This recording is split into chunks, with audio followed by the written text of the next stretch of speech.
Andrew, welcome to the show and thanks for coming on today. Thanks for having me. It's great to be here. Yeah, first off, congratulations on winning the Dow Award for your second time around.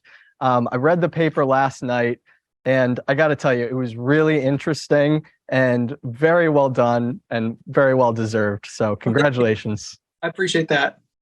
Yeah, and we're going to talk about the paper a little more in a second. But before we do that, I got to ask you about the VIX.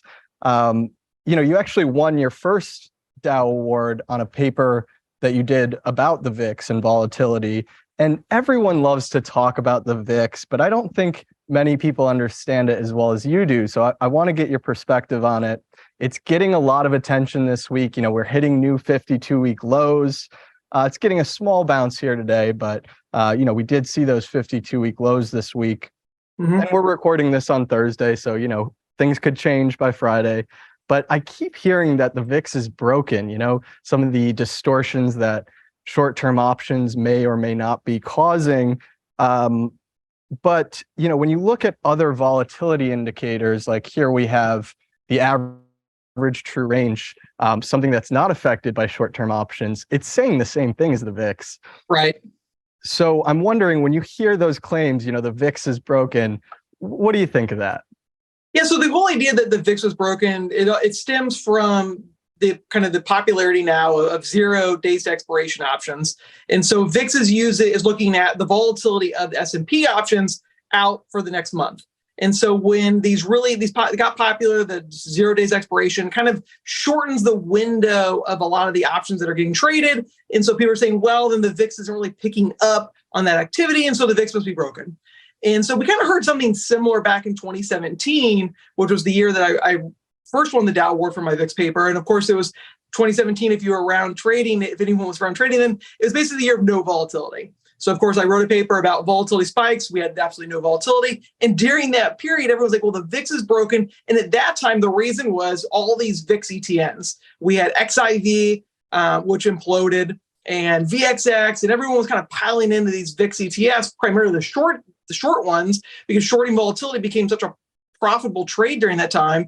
And then we had Volmageddon in February of 2018, kind of cleared the decks, and magically VIX was no longer broken and everything worked out fine. So I think it's probably something similar, like you showed. Volatility has just been really low. That doesn't mean that the instrument's broken. We just really haven't had a lot of volatility. This year, we're in April, almost through April, and we've had kind of really one, if you want to call it a spike, one really significant up move in volatility this year. It's just been a really low volatile year. That doesn't mean it's broken. Yeah, I like what you said there. Basically, we've heard those claims before. And all it really means is that the market's been relatively quiet. But I want to get your interpretation on what these new lows mean for the VIX. And what would you like to see as confirmation that we are entering a low volatility regime? Yeah, so something I actually wrote about in my paper, the first one, Forecasting Volatility Tsunami, was looking at what were the type of environments or conditions that preceded major spikes in volatility. That was really what I want to know as a portfolio manager. I want to know when volatility is likely to spike. When is that risk the highest? And so in the paper I look at, is it when volatility has large declines? Or is it when volatility is at a really low level? And I found that the answer was really no. So the fact that VIX is at a 52-week low, to me, is insignificant. It's just the fact that over the last 52-week period, it's the lowest it's been. We could go back further and find lower periods. We've seen VIX in the single digits. We're nowhere near that level. So just kind of depends on what your look-back period is to determine is VIX low. If you look back, again, 2017, when we were at single digits, VIX right now, just under 18, 16, getting in the 16s, is still pretty high. It's just we're looking at shorter periods, so it looks low. So what I found, to answer your question, is, again, what that paper discussed was when you look for very tight consolidations and standard deviation, which is dispersion. So when dispersion gets really, really tight, when you don't really see volatility moving a lot, those are the types of conditions that precede large spikes in volatility. I mentioned earlier how we've really only seen one period in 2023 that volatility moved up. You can kind of see it there on your chart that you have on the screen. Right before that period, we had standard deviation get really, really low, and it kind of built up of pressure, and then it gets released by volatility moving higher. And that's pretty much what we see almost every time the VIX does move up, is it preceded by these consolidations. So looking at the market today, we're not seeing that right now. We're not seeing consolidation and standard deviation and that dispersion. So I don't think we're at as high of a risk. Volatility is really low. You look at it from a mean reversion perspective, it's pretty stretched. But I don't think we're kind of in that environment that is ripe for a major spike higher. Yeah, and I know you look at the volatility of the volatility index, the VVIX. So I'm wondering if you're monitoring anything there. What are you looking for, if anything, there?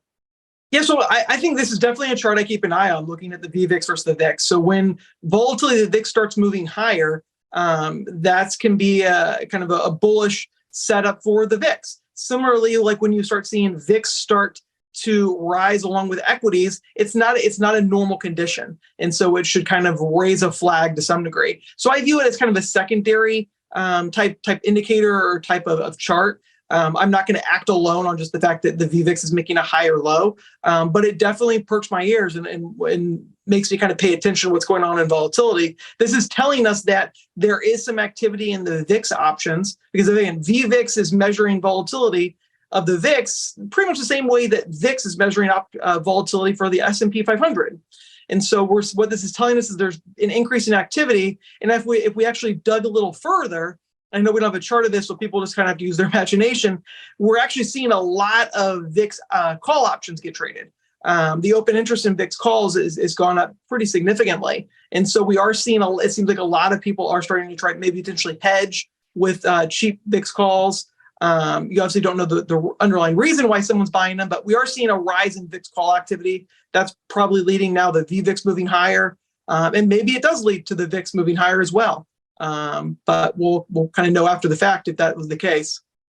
Yeah, and I wanted to bring that up too, because I don't know if you remember, but it was February 11th, 2020, I believe, because it was like a week before the market peaked, before that massive decline in COVID. Yeah. And you pointed out, we used it for chart of the day, a divergence between the VVIX and the VIX. You can kind of see it over here in 2020. The VVIX, the VIX made a new low, but the VVIX didn't. And that kind of told you something might be up there. And of course, what followed was one of the sharpest declines in recent market history. That was an interesting one. Yeah, we had consolidation in VIX during that time period. Starting kind of in November of 2019, we started getting, you kind of see it on the chart there, where the VIX really got really calm at the very tail end of 2019. And of course, like you said, we didn't know it was going to be a world shut down by a pandemic, but we did have kind of the ingredients where you had consolidation and volatility. You start having VVIX pick up. You had all these kind of different symptoms that said, hey, something's going on in the financial markets. And the release of it was the COVID crash.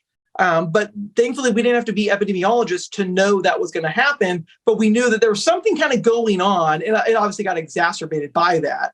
But something was kind of starting to build in volatility during that time. Right. The conditions were in place for something to happen. Obviously, it wasn't predicting an epidemic, but the conditions were there. But I got one more random question for you. Yeah. I've asked a few people about this. It's just a total head scratcher to me. I think it was Steve Straza actually pointed this out originally to me. The VIX looks pretty much exactly like the US dollar versus the Mexican peso. I mean, the two are almost trading in lockstep. And I'm wondering if you had any thoughts on that, maybe any potential ideas for why that correlation might exist. Yeah, it's really, and it doesn't, now that you say who created it, that doesn't surprise me. They're always doing really unique stuff with stuff like this. That makes sense.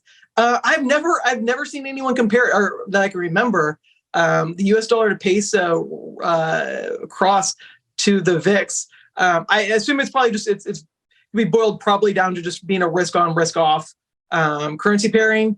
It's interesting right now. It's kind of breaking down really that correlation's kind of the midsummer of last year. It doesn't really look like it's that tight of a correlation anymore. But that's an interesting chart. I hadn't seen that one done before. And hey, it is breaking two multi-year lows, whereas the VIX isn't quite there yet. So hopefully that continues, and hopefully it is a canary in the coal mine, not to lead to our next topics. But as far as the broader market goes, are there any specific levels or indicators or specific areas of the market that you're watching right now? Yeah, so the market's pretty much been in this range. We've kind of been right between 4,200, 3,800, roughly. We're for the large caps. We're seeing small caps break down a little bit more. Micro caps breaking down more than that. But from a S&P perspective, we're just kind of in this range. And I'm a little bit intermediate, longer term focused. I'm not trying to day or swing trade this range. So kind of sitting and being patient. It is concerning looking at the chart you got on the screen right now. The fact that we did really see micro caps and small caps break down significantly like they did. It's encouraging now. Micro caps are bouncing back, but they're still significantly under the 200-day moving average. Interesting in looking at small caps are as well from both Russell 2000 and S&P 600. And that was actually one of the charts that I used at the start of last year that kind of was helping show my bearishness at the start of 2022 was that we very rarely saw small caps under the 200-day moving average when the S&P was hitting 52-week highs, which is what was happening at the start of last year. And really the only times that it happened preceded some pretty significant declines. And then we saw what happened in 2022. So there's that to say, I think it's important to watch how the asset sizes are performing. And so when we start seeing small and micro caps break down like this, that's not overly bullish. But it hasn't really gotten response yet from the large caps as they're getting held up kind of by a lot of the mega cap names. But we're kind of in this consolidation, looking to see if we get some breakouts above like the 4,200-ish level. 4,300 would be above like the August highs. 4,200 would be the February highs. I'd like to see a more directional move before getting overly bearish or overly bullish until this consolidation finishes playing out. Yeah, it seems like all eyes are on that 4,200 level. I was joking with someone earlier. I said kind of hoping to see SPY above 420, break out above 420, 420, but maybe we'll wait till next year. And at this rate, we might be still at 420 or 4,200 in the S&P 500 by next year because we've been there forever, right? So anyway, I want to move on to your research paper. You called it the 5% Canary. And it won you the Dow Award this year. And it was really fascinating. You basically looked at 5% pullbacks in the S&P 500 and the broader indexes, yes. A 5% pullback from a 52-week high.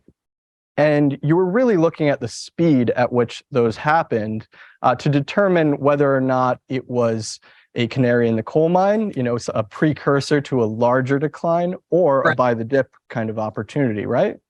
Yeah, so it's a pretty simple concept. I mean, my VIX paper was too. I was looking at compressions and standard deviations. And I think it's important to recognize there's so many different ways to make the markets complicated, to make technical analysis complicated, and it really doesn't have to be.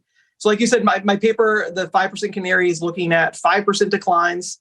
And we'll kind of maybe from the beginning, what started that was reading that really interesting, I guess you'd call it interesting, about a math problem from 1696 from Johann Bernoulli, looking at what's the fastest way between 2 points. It's common, most people think, it must be a straight line. That's the most efficient way to get between two straight from point A to point B, but it's actually not the fastest. And so I put the curve that you have there on the screen, and that was kind of the solution to the problem. And what I connected to it was that what made it the fastest was it had that really steep slope at the very beginning. So like on that chart, it was if you drop 3 balls, which was the one that got to the far right side the fastest. And it was that red line because it had that really fast slope at the start. And so and I think probably a lot of technicians are like this. You read something, you see something, and you say, how do I apply this to the market? It's like seeing ticker symbols and people's license plates that you're just always looking at. How do you apply this to the markets? And so I started thinking, well, is there anything in that data that says, well, really fast starts to a decline or a rise are significant? And so I just went down that rabbit hole and found that we did see that when the market had kind of a quick initial drop, that preceded a lot of our major declines that we've had going forward. And so that's why I kind of call it the 5% Canary, because you kind of that after that first 5%, we had a kind of a rough idea: is the market preceding a material decline, or is this maybe an opportunity to take advantage from the buy side? So let's break it down kind of section by section. So first, you started off the paper by defining this 5% Canary, as you called it, and that's kind of the most basic measure of it. So what exactly is that? Yeah, so 5% canary was a 5% decline from a 52-week high. And the paper, I focused on the S&P 500 and the Dow Jones Industrial Average, because they had a lot of data history there for me to work with. And for it to happen within a 15-day period, essentially 3 weeks, 3 weeks of trading days. And so if we got that to occur, then that gave us the 5% canary saying, okay, this is setting up, this has been a pretty quick decline. You see by the red lines there, it's happened quite often. And so when looking at data, you don't want something where it's only happened 4 times. And oh, by chance, it was all the 4 times that preceded, like Black Monday, the crash of COVID, and the tech wreck. And just by chance, those are the only times it ever happened. That's kind of data mining. So the first step is really, you want to have a lot of data to work with, a good sample size. And that's with all these red lines, each time that happens. But a lot of them did happen at major market moving points. And so from there, and you guys see it on the. Yeah, I think this is a great illustration of that concept too. You basically on the x-axis here you have time, right? And then on the y-axis you have the subsequent decline after the 5% decline, right? And you can kind of see that the shortest ones had the worst subsequent decline. Is that right? Yeah, this was actually probably one of the very first charts when I just was starting to kind of look at the data after reading the problem, just kind of threw it in a scatter plot and said, is there any kind of relationship here? Looking at, I started with 5% because I think that's a material enough of a move. You start looking at anything longer than that, then you're really limiting your sample size if you only look at 20% declines. And also as a portfolio manager, I'm looking at it from a risk management perspective that I can handle a 5% decline. I want to start managing risk for 15, 20 plus declines for our clients. And so look at the scatter plot and found, it kind of blew me away that all of the really big declines we've seen started this way. And I'm like, well, that's really cool. And so I started kind of going further into it. But this was actually probably the very first chart I made, just throwing the data in Excel and realizing there was a relationship there. Yeah, and then you took it a step further, right? Because once you have all these signals, you want to kind of filter them for the best quality signals, right? Signals that give confirmation. So how did you do that? What is what you called a 5% confirmed canary? Yeah, so often in technical analysis, we look at some maybe secondary data, an indicator that's doing something or something within the market, and then we want to look for price confirmation.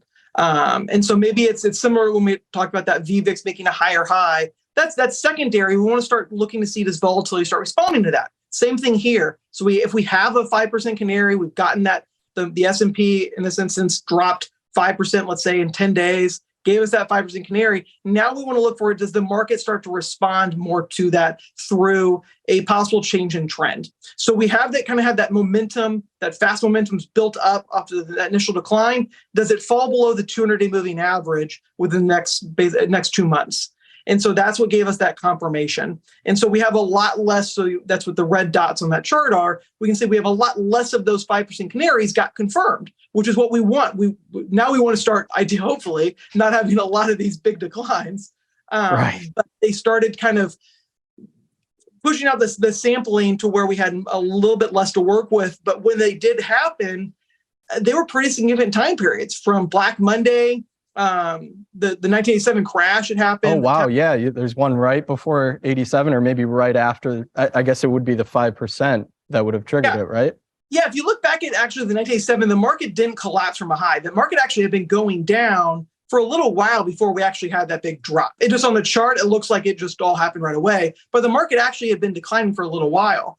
But it was really interesting. It happened right before the COVID crash. So again, you didn't have to be an epidemiologist, but it actually did happen before we had that COVID decline. Now the market recovered really, really quickly after that, but we had it before the 2018, like the chart you're showing here. It actually happened last year after the first 5% decline in 2022, and then we had that protracted decline in the equity market.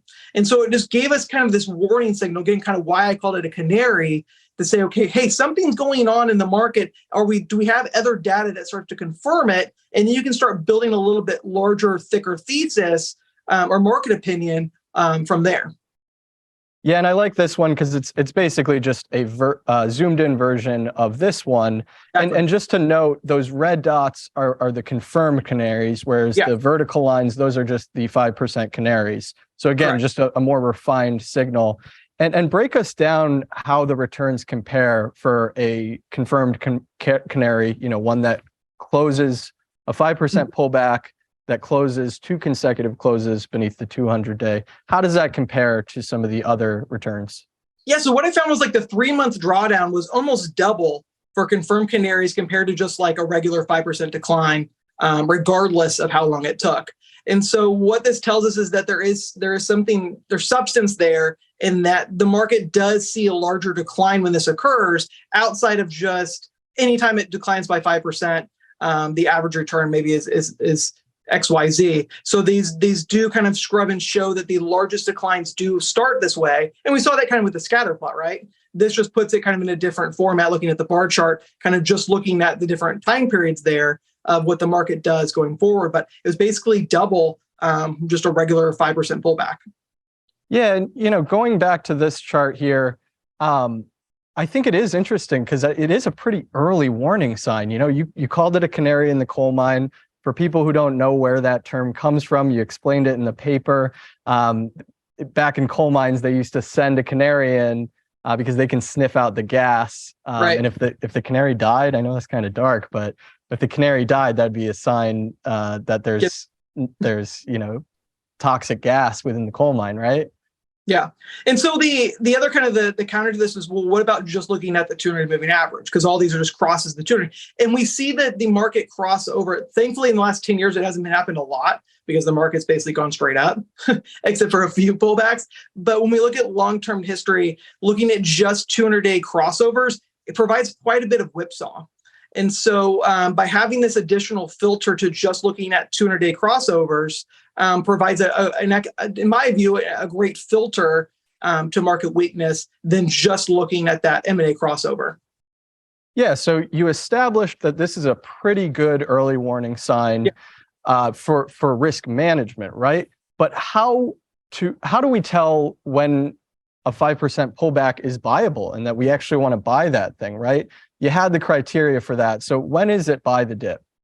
Yeah, so I think, whenever you have, when I try to look at a different market system or a signal, if you have something that starts out as bearish, does the opposite of it turn out to be bullish? So in this instance, when we have a market pull back 5% and it takes longer than 15 days, so it doesn't qualify as our 5% canary, and instead of 15 days, it takes maybe a full month, 21 days to decline. So it took a longer time to reach 5%. What I found is, because it was a slower momentum decline, it took a lot longer, that there's really not a lot of force behind that decline. It actually creates an opportunity maybe just to buy the dip.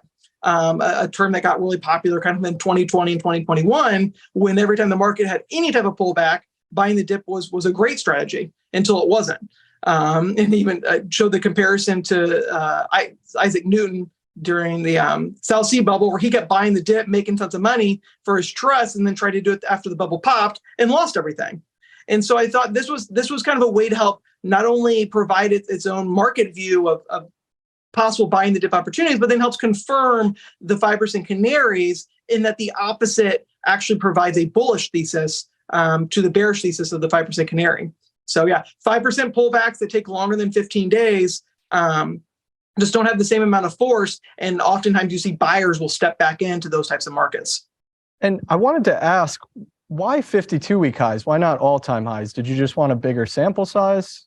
Yeah, because you just have so many times where the market maybe isn't making all-time highs, whether it's like the 70s and 80s, just where it just maybe just grinding. So looking at just 52-week highs, I think that's pretty much I didn't really want to try to data snoop or try to really kind of curve fit it. So just saying that a 52-week high is probably going to be within an uptrend. And so you say the market, so looking at the kind of the psychology of the market, that in this uptrend, if it's heading to 52-week high and then has this pullback, that there must be a change in kind of the market psychology, and this change in momentum that's kind of a break from the usual price action. Is it significant or is it not? And if it happens quickly, then I believe it is. If it takes a long period of time, then maybe the buyers, the bulls, are still in charge, in those buyable dip opportunities could be attractive. And how exactly did you define the buy the dips again? Yeah, so 5% that takes longer than 15 days. So kind of if it doesn't fit the criteria of 5% canary, if it's happening within an uptrend. Okay, and you defined an uptrend by the 50-day over the 200-day, right? Yeah, really, again, didn't really want to try to curve fit it with something fancy. Just a simple 50-day above the 200-day, we're in an uptrend. Trying to keep everything as super basic, uncomplicated as possible, which is an easy way to define uptrend in a market is the intermediate term moving average above the long term, probably an uptrend. Is it the most efficient? And that's what I kind of did with the VIX paper and this paper, where it creates a platform that people can take these concepts and kind of make it their own. Maybe you wanted to find an uptrend in a different format, and you easily could, and still take this idea and apply it to a different way to define an uptrend.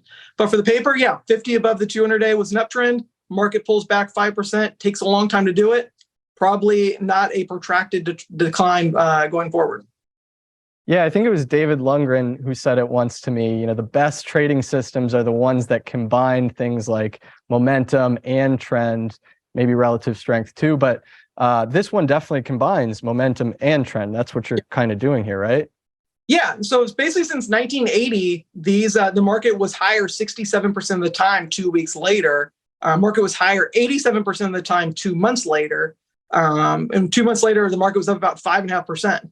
And so when you combine both, right? Yeah, when you're looking at when you have these pullback Bible dips in an uptrend, the market historically was higher most of the time, 87% 2 months later. Yeah, and I'm wondering if you could kind of delve a little further. You touched on it briefly, but about the psychology behind this, right? Why is it that a sharper, faster 5% pullback might cause more of a sell-off than, or might lead to more of a sell-off than kind of a slower drift pullback? Yeah, it's a great question. So what I kind of look at the start of my paper was in the literature review was kind of the psychology of it, and found that studies have been done that when the market has these kind of big reactions, that's what draws in a lot more retail traders and just a lot more activity. And so they're pretty much also what studies found was that individual retail traders watch the indices more than individual stocks. So that was kind of why the focus of the paper was on the indices. And so when they see these larger moves and they start getting reported in the news more often, again, when these declines happen quickly, a 5% decline in roughly basically 3 weeks, is likely going to draw more attention. And with attention comes action, and action brings dollars. And in these cases, often on the supply side, and then kind of exacerbates the move lower and can create then those downtrends. Yeah, it kind of wakes them up and makes them feel like they have to act, makes them feel like they have to do something about it, right? Exactly. Because it is kind of a jarring move, right? Yeah, exactly. All right. Well, Andrew, I think we got to wrap it up now, but thank you so much for coming on the show and sharing your thoughts. And I'll see you in New York next weekend next week at the CMT Symposium. Yeah, it should be great. Yeah, and you know what? I'm gonna bring my copy. I want to get your autograph on it, so I'll be bugging you at some point there. Definitely do. Look forward to seeing you there. Yeah, you too. Have a great weekend. Thank you guys for watching. If you enjoyed the show, be sure to click like and subscribe, and we'll see you again next week. Thanks.